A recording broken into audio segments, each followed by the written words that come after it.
This program consists almost entirely of film never before seen in public.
In the silent days, Hollywood incinerators worked round the clock.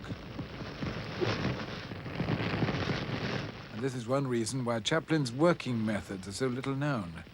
Like all filmmakers, he destroyed the film he didn't need, his outtakes, his rushes. And film that escaped the flames often destroyed itself. It could rot through chemical decomposition. Film which might be as revealing as the sketchbooks of a great artist. For Chaplin was a great artist. As far as the art of film is concerned, many consider him the greatest. Another clown, Grock, said of him, Chaplin gave our generation true insight into the heart of a clown. More than that, into the heart of all browbeaten humanity.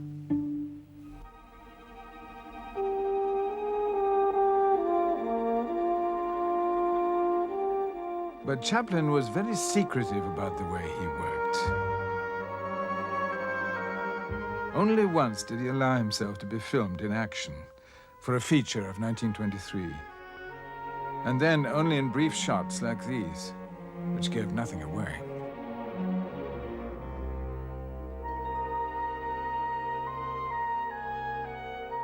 He was the silent filmmaker supreme. But he shrouded these early days in mystery to the end. Those films made under his control, he carefully preserved, his classics, which have given us all some of our most precious memories.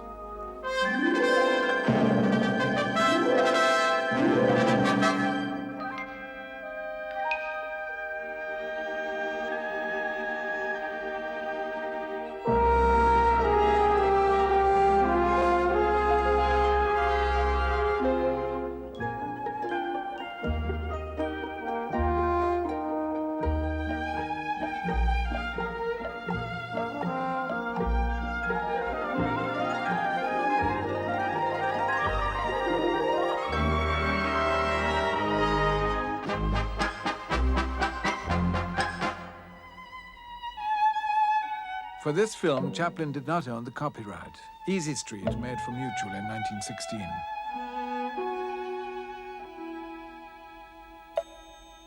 These early comedies Chaplin ignored. Many passed into other hands, copied and recopied until they were a strain to watch. This is how the original prints once looked. The photographic quality is sharp and clear, emphasizing the tragedy that so much has been lost. But by a miracle, some Chaplin outtakes have survived. Can after can of them from the period of the Mutual two-reelers. No one survives from the Mutual period, so the film in these cans must tell its own remarkable story, a kind of archaeology of the cinema. New York, 1916. Chaplin receives a bonus check from the president of the Mutual Film Corporation. His first year's salary, $670,000 plus the bonus. In return for becoming the highest paid entertainer in history, Chaplin has to produce 12 smash hit comedies. The first is The Floor Walker. Its subject, with typical Chaplin irony, is embezzlement on a grand scale.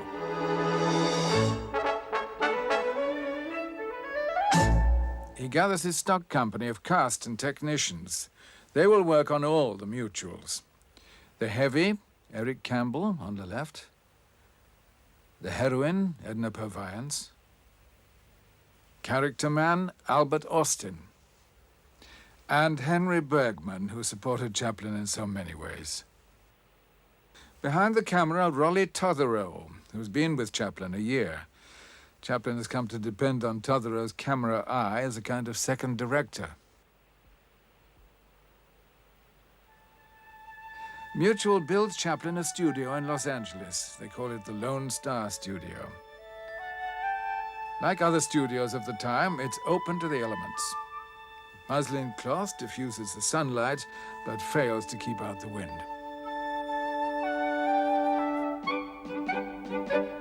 This first comedy was inspired by the big department stores that Chaplin had seen in New York. He reproduced one in his studio, but he still needed something to set his film apart. In New York, he had seen a man tumble from an escalator. Without knowing precisely how he would use it, he ordered his construction crew to install an escalator in his set. "I would build these sets without an idea in my head," Chaplin said. But once they were there, comic situations would develop. And one can watch them develop in his rushes. Rushes which have not been seen for nearly 70 years. The slate board provides a new number for every shot. Here at last is a key to unlock the secret of Chaplin's working methods. His rushes show brief but precious glimpses of Chaplin directing, of Chaplin improvising on the escalator,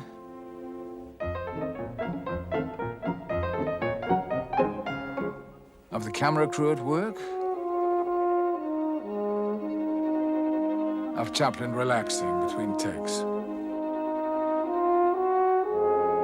The first revelation the rushes provide is that Chaplin rehearsed on film. Here he shoots a scene on his new prop which has only been roughly worked out.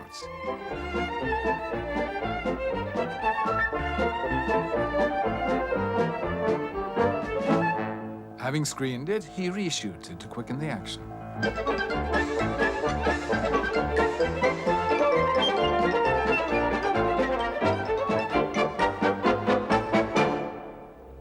In the film, the goods are going fast. The manager's going too. He's been embezzling along with the floor walker. In the ensuing mayhem, the escalator becomes the star of the film. As the great Mack Sennett said, why the hell didn't we ever think of a running staircase?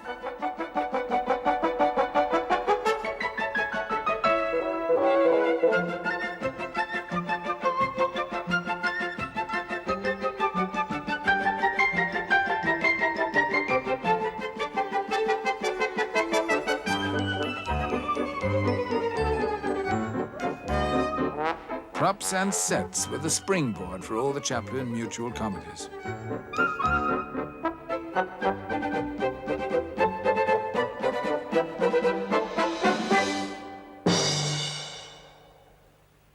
Chaplin was living at the Los Angeles Athletic Club when the idea of a comedy set in a health spa occurred to him.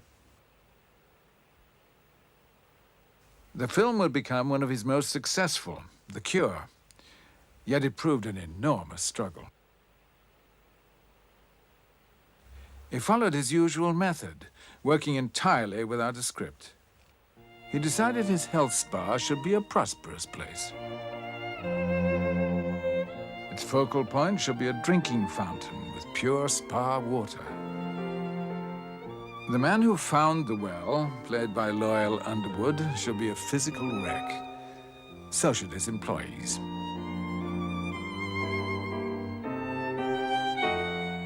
Amidst all this tranquil suffering, what could Charlie do? His first appearance with Eric Campbell gives him plenty of scope for slapstick.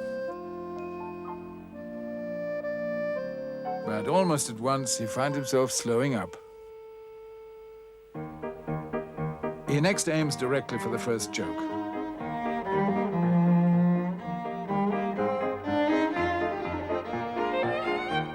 And the action quickens. Chaplin is signaling 2 reels of unmotivated anarchy in his very first scene. And that is more Max Sennett's style than his.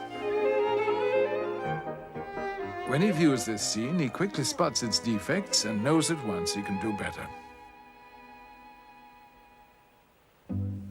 By setting it in the lobby, he can provide some reason for the gag. He can also change his costume so it shows up better. And with Eric Campbell as the victim, there's more reason for Charlie's callous behavior and its results.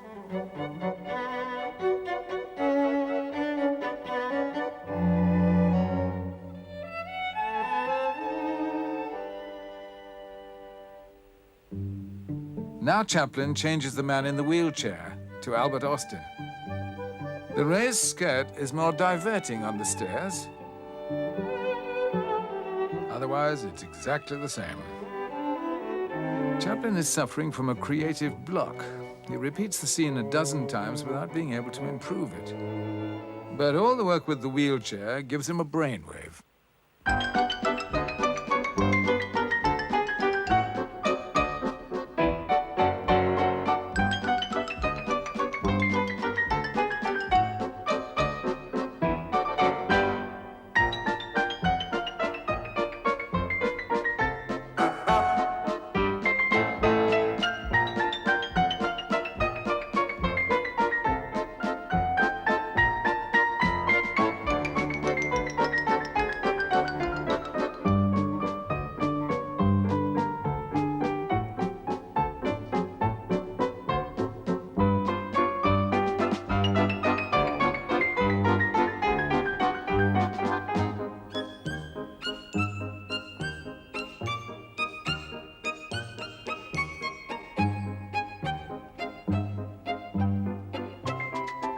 Charlie on the side of authority, bringing order out of chaos, is inconsistent with his character.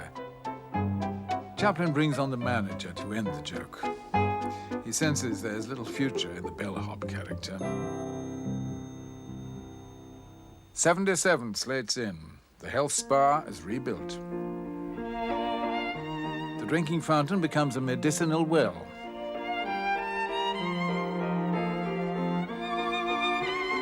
Now there is a resident drunk. When Chaplin showed John Rand how to play the part, he must have recalled his own music hall career when he specialized in drunks. And he makes a dramatic decision to scrap everything and start again by simply reversing the roles. He has found the character and the costume. The only reminder of all he has discarded is the wheelchair. It is replaced by another mobile prop, the revolving door.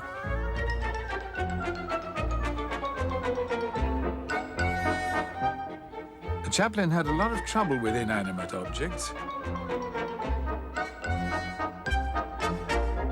After a dozen takes, his cane accidentally jams in the door. But in the film, he uses the mishap.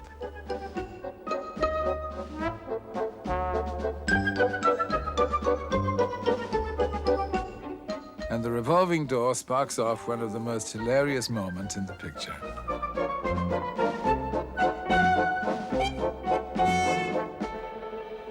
This is not Eric Campbell, but a stuntman.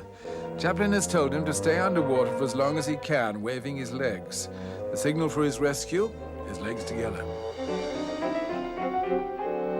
Among those who rush to pull him out is Eric Campbell.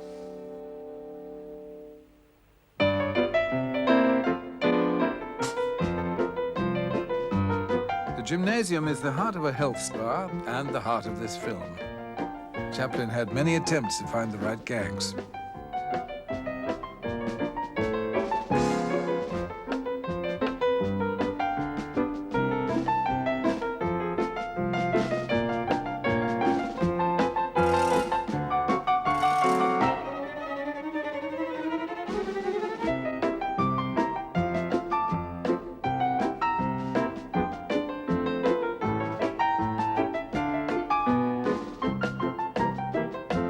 This sequence was cut from the final film, perhaps because it lacked the logic Chaplin was always searching for. He uses the contortionist to more memorable effect in the massage scene.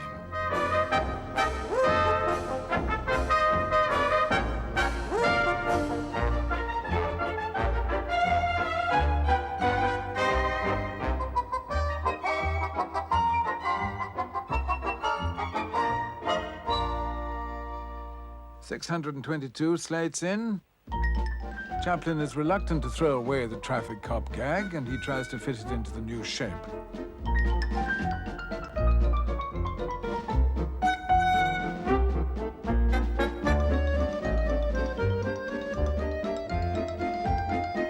But without a uniform, there's no reason for the gag, no logic, and Chaplin discards it.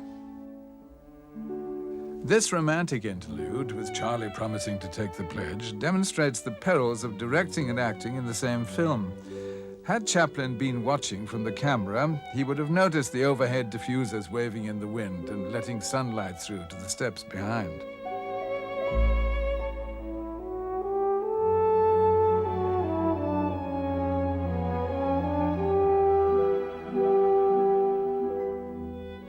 Surviving prints of the cure always fade out at this point.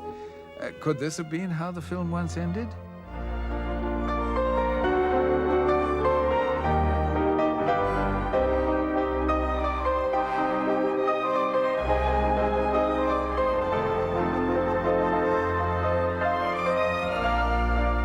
Or is Chaplin just fooling for the benefit of Edna Purviance? Edna Purviance was Chaplin's leading lady for 8 years. She'd had no acting experience, which Chaplin preferred. This camera test shows the features which first attracted him.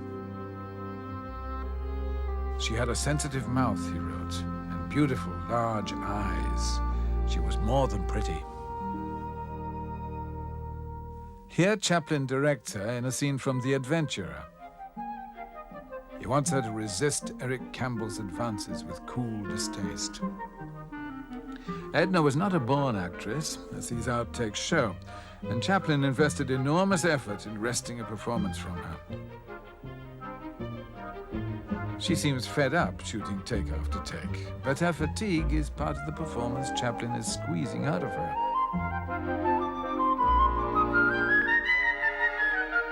And gradually, she gives him the quality he wants. But he adjusts her position and tries again.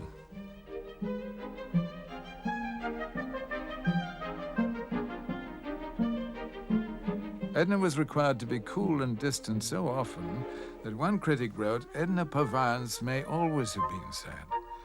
These rushes would have surprised that critic.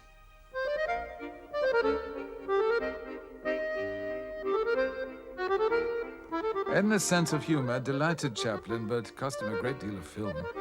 For not only did she break up on her own performance, in this scene from The Vagabond, she bursts in on an actress playing her mother.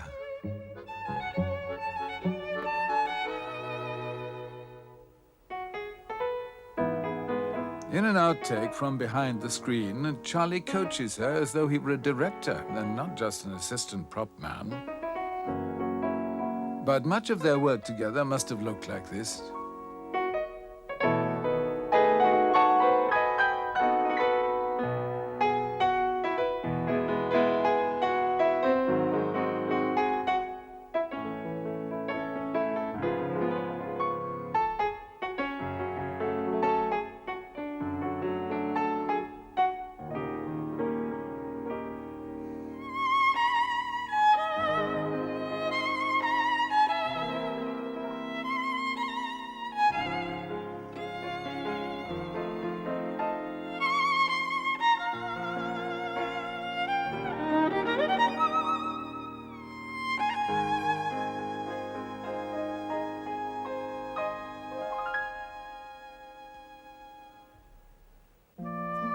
Chaplin tries another version for his encounter with Edna. Desperate for work, she has disguised herself as a prop boy. She plays a harp, which Chaplin realizes is a trifle unlikely. The guitar is more masculine. But the boy's clothes merely heighten Edna's femininity. It's hardly surprising that for a while she and Chaplin had as close a relationship off-screen as on.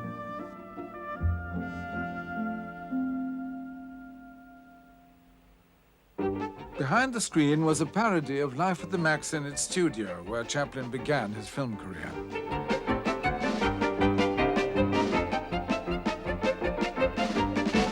In the film, Charlie skillfully avoids all the pies, but not in the outtakes.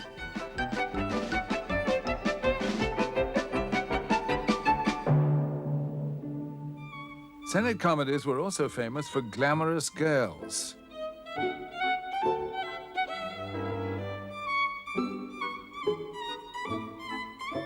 Dancing girls, bathing beauties.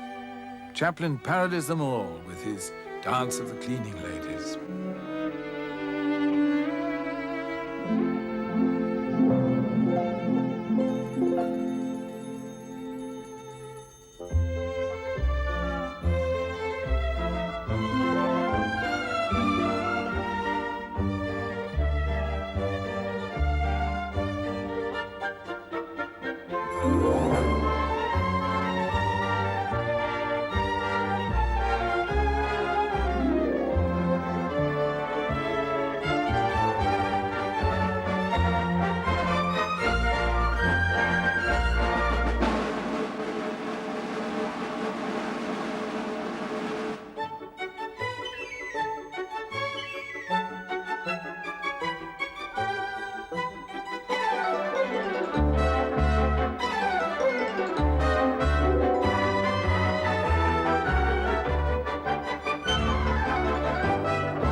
On the next door set, the drama director is behind schedule on his historical epic.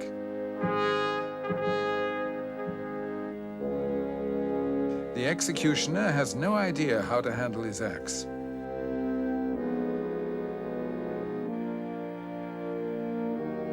The director gives him a lesson.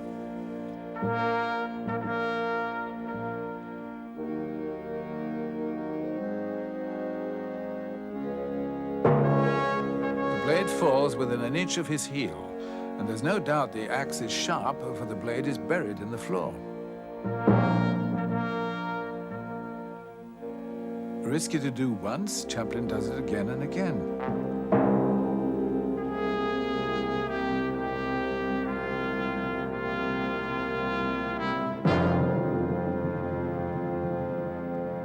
Watching it slowly shows how close the axe comes to his foot. How it was done was never revealed, for Chaplin favored mystery. The solution can only be found from the film itself.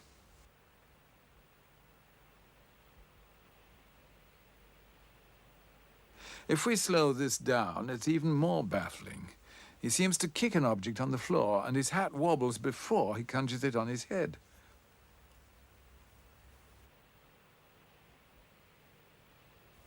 Chaplin wanted the axe to fall dangerously close, without danger. This slate board provides a clue as to how he did it. And the answer shows how skillfully Chaplin and his technicians could use camera tricks when they needed to. It was done by cranking the camera in reverse and staging the action backwards. The hat falls from his head, which is the reason for the wobble, and the object on the floor is a mistake, his pipe knocked from his mouth.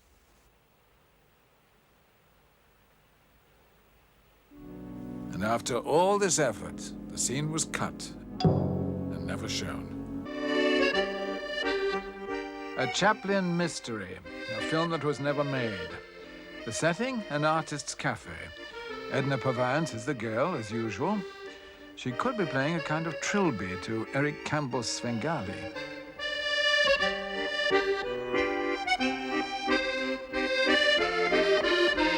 Albert Austin delivers a challenge to a duel.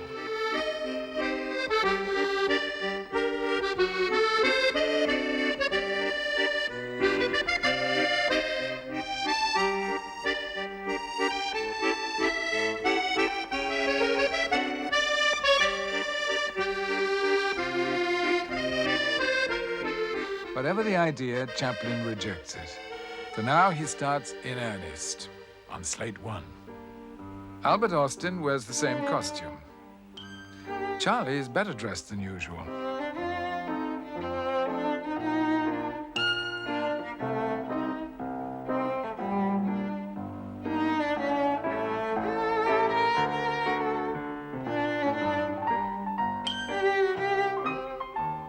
Chaplin puts Austin off his concentration. After all, it's only slate 1. 46 slates later, and Chaplin uses a tracking shot to introduce Edna in the background on the left.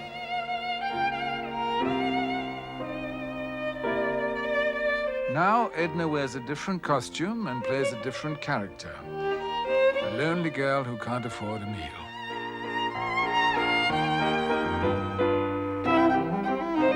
When Charlie enters, the artist's cafe is still in evidence. But now his intentions become clearer. Here is how he planned slate 1 to fit in.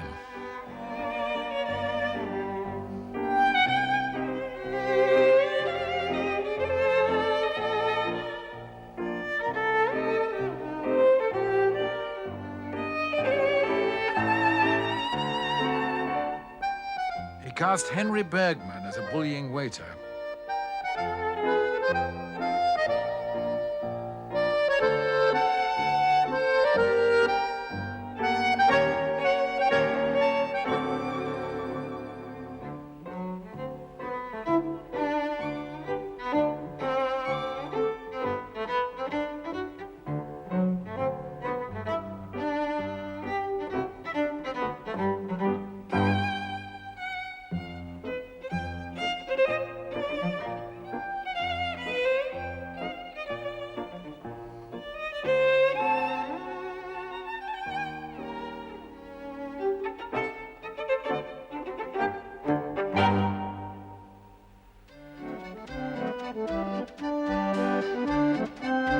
The film is a simple cafe comedy about a man who has never been in a cafe.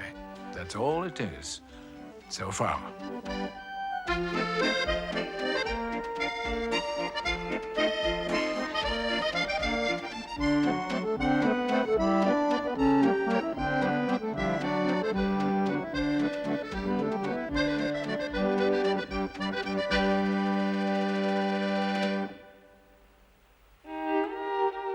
Now he's got rid of his companion, Charlie discovers a new interest.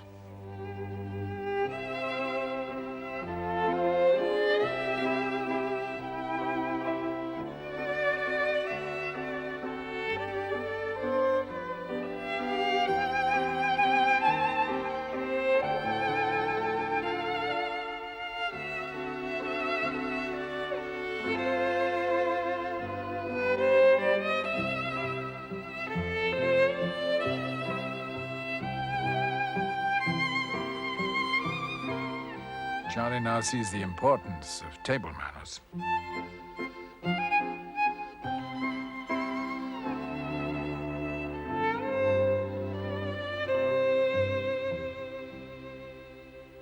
A customer in trouble for not paying the bill.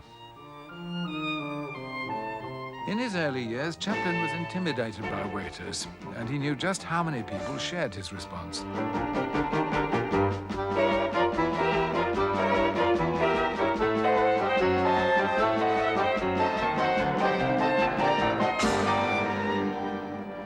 Charlie checks his own money supply.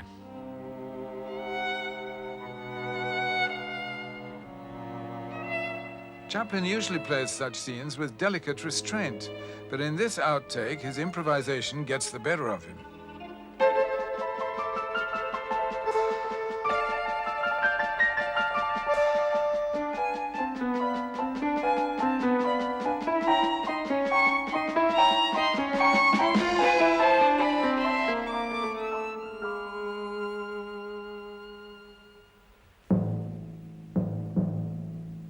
Finding a coin on the floor gives Charlie the confidence to recall the waiter.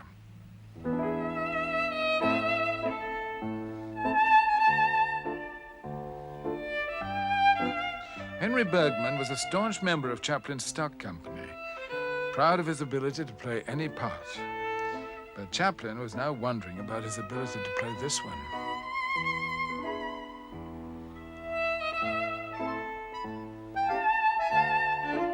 Bergman plays the scene without that extra sense of menace so vital to the role. Chaplin is halfway through the film. He has discovered, at last, that he has the right approach but the wrong actor.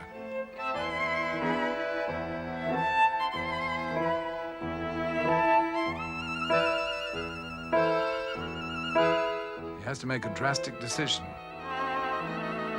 The kind of decision that drives directors mad.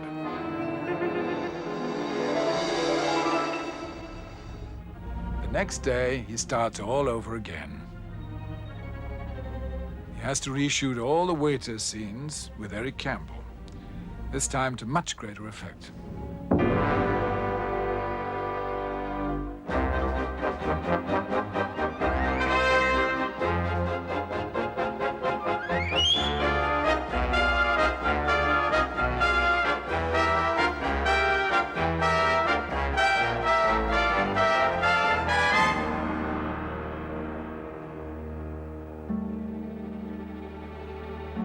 The scene is so much stronger that Chaplin's reactions are stronger, too.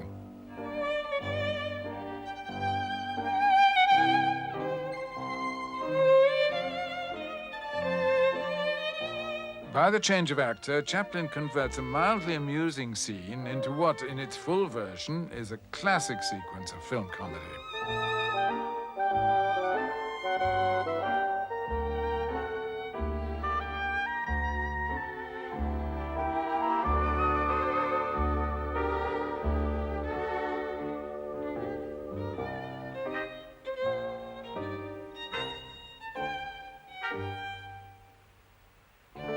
Later, Henry Bergman is brought back to play a rich artist anxious to paint Edna's portrait.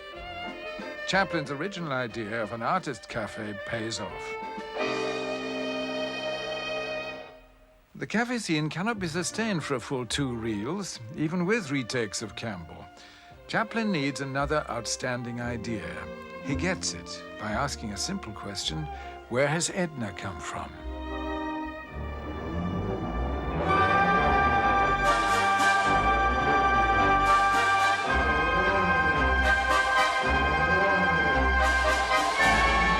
Edna and her mother are immigrants. Chaplin now has the theme and the title for his comedy. He retains the emphasis on food. He does not, however, retain this scene. Chaplin plans to open the film with the boat scene, giving to all the scenes in the cafe an extra dimension. How the rocking effect was done is revealed in this photograph. A pendulum fitted to the camera enables it to swing as soon as the boat itself begins to rock.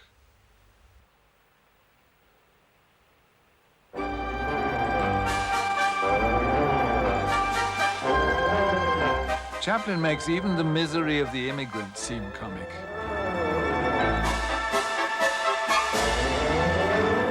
And he can use his stock company in new parts. Henry Bergman and Loyal Underwood.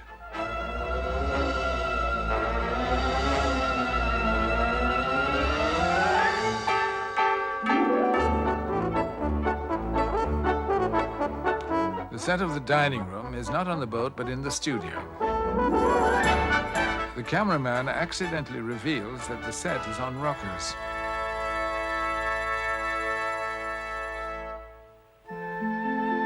It is here in the film that Charlie finally meets Edna.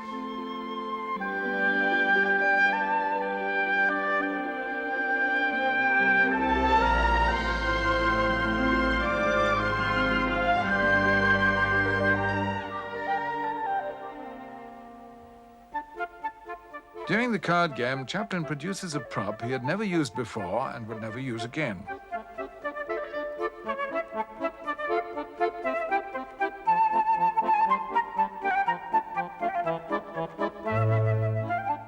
Other outtakes include flashes of Chaplin as director, telling Tiny Sanford how to move his arm,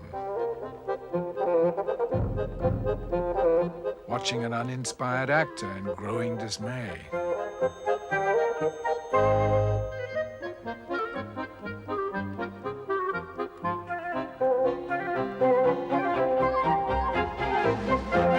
becoming affected by Sanford's overacting.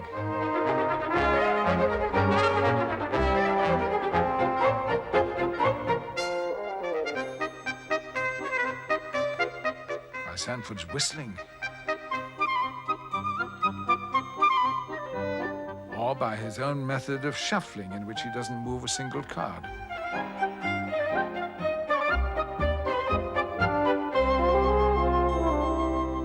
In contrast to all this hilarity, a flash of anger at unruly extras in the farewell scene.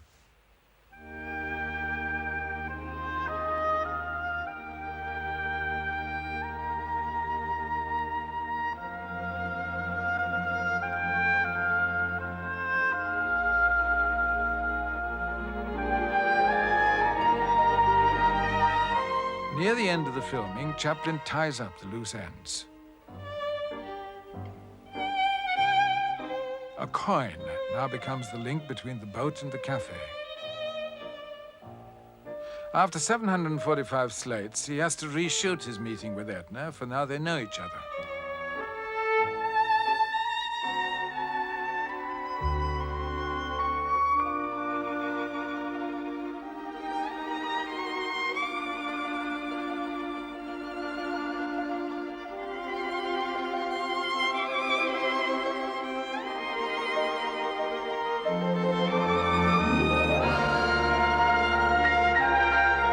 The film now falls into place as Charlie realizes that Edna is alone in the world. What started out as a simple cafe comedy now becomes a well-thought-out story of two immigrants who meet on a boat, part, and are brought together by fate, a coin, and a bullying waiter. The rich artist now propels them towards a happy ending. He will pay for the privilege of painting Edna's portrait. And Chaplin wraps up the story with this charming scene.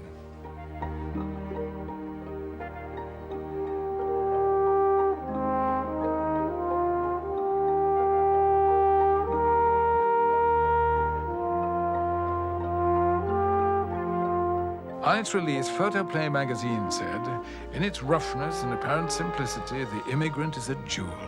No farce seen in years has been more adroitly, more perfectly worked out."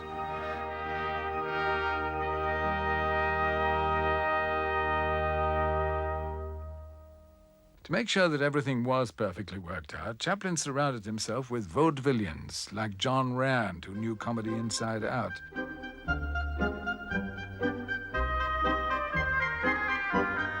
And he had the help of one of the top English music hall comedians, who can be glimpsed at the end of this take demonstrating the gag to Rand. Charlie's older brother, Sydney Chaplin.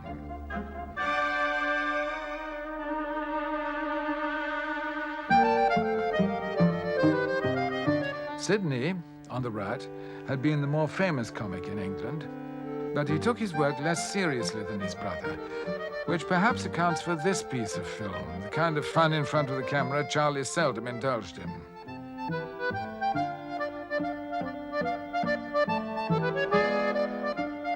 Sydney had just joined his brother as business manager, and he helped out on the films, for he was adept at every kind of stage work.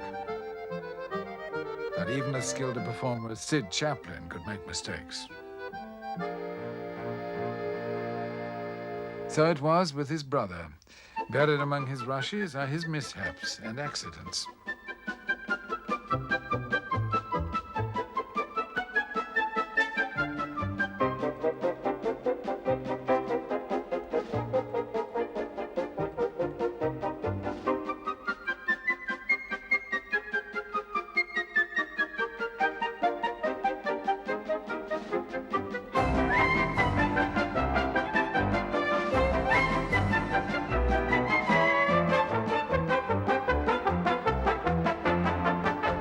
The sheer physical strain of turning out a film a month was enormous, even though Chaplin was so young.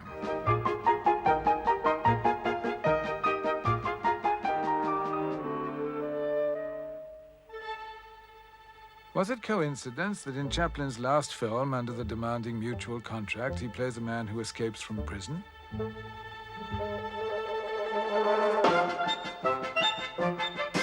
The Adventurer was a film of speed and vitality, which began and ended with a chase.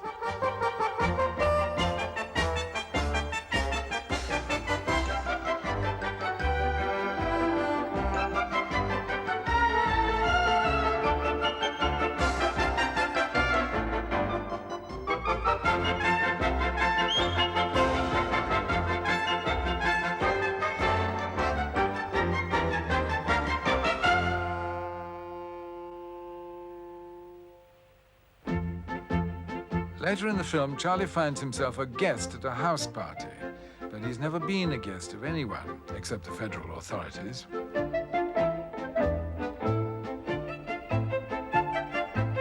Chaplin often started a scene with only the beginning worked out, hoping to be inspired en route. He usually was. Here he has the routine rehearsed as far as the drinks are concerned.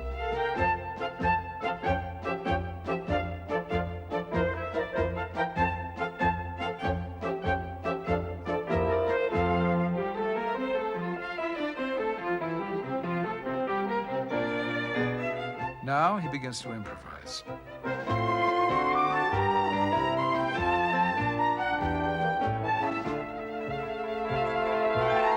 He doesn't get very far, but he's obviously pleased with the gag. This take is awkwardly staged.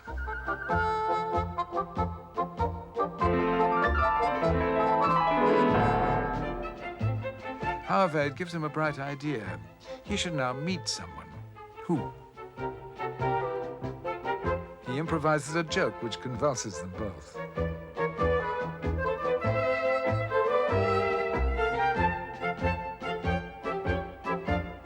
Now everything falls into place.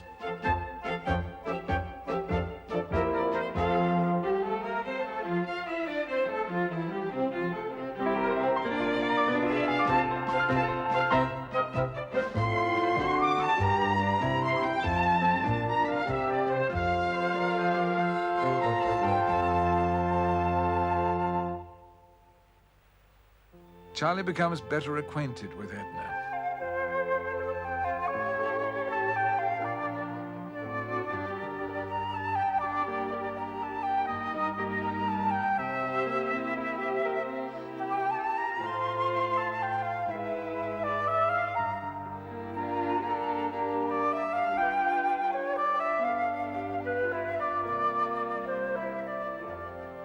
This charming scene does not appear in the film. Chaplin has worked his way into a major difficulty. He had started a sequence with a Spanish dancer.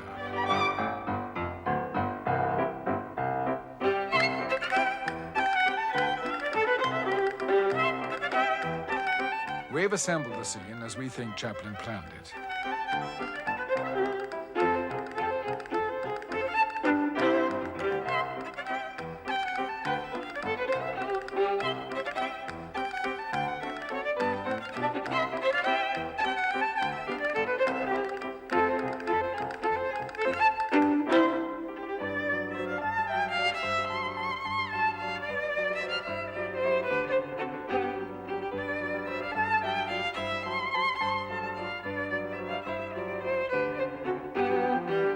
Having set up the Spanish dancer, Chaplin has to make something out of it.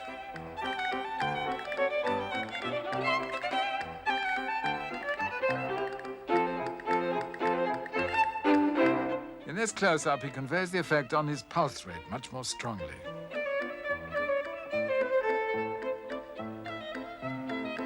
But he has given himself a problem by flirting with two women in one scene. 30 slates later, he is still stubbornly trying to conjure comedy from an unpromising situation.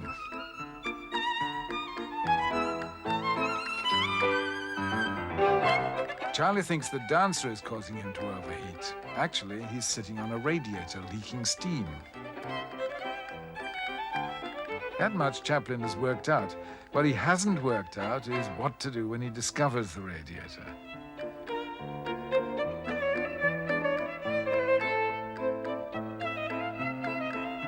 The scene ends with a spontaneous but unrehearsed move, untypically clumsy, and much of it missed by the cameraman. Another 30 slates, and Chaplin is still in a corner of his own devising. But he has condensed the scene and made the discovery more convincing. The steam is now painfully realistic. And the scene leads neatly into the next. But each solution leads to another problem. Now he has to find a logical start to the radiator scene, which he shoots at the end.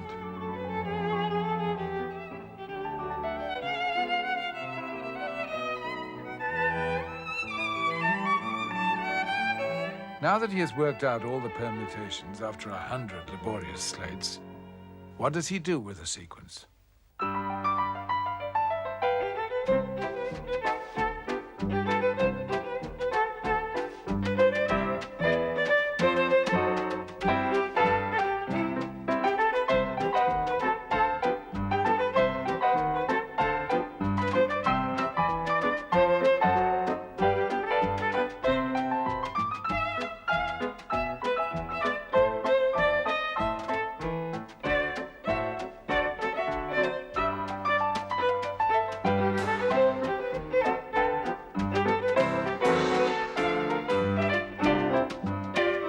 That's all there is to it. No Spanish dancer, no radiator, just a hint of the dance.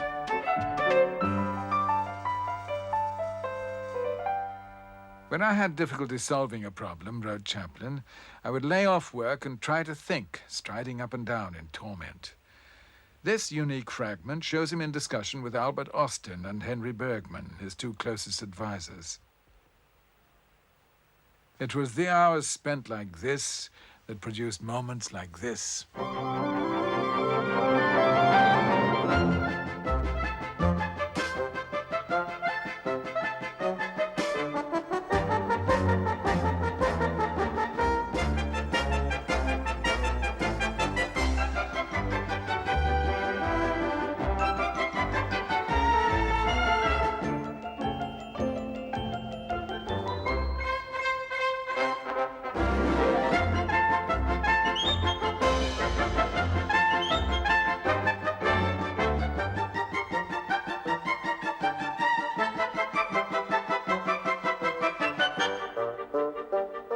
Chaplin made 12 outstanding comedies for Mutual in a mere 16 months. It was, he said later, the happiest period of his entire career. But he was not entirely happy with the films.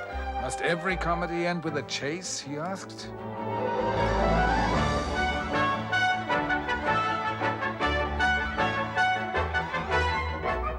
In 1917, he left.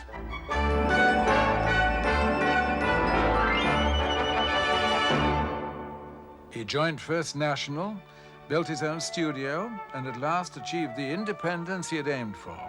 Now he planned to concentrate on quality rather than quantity. He would be the boss. He would produce great films. And those who worked with him describe how in the next episode.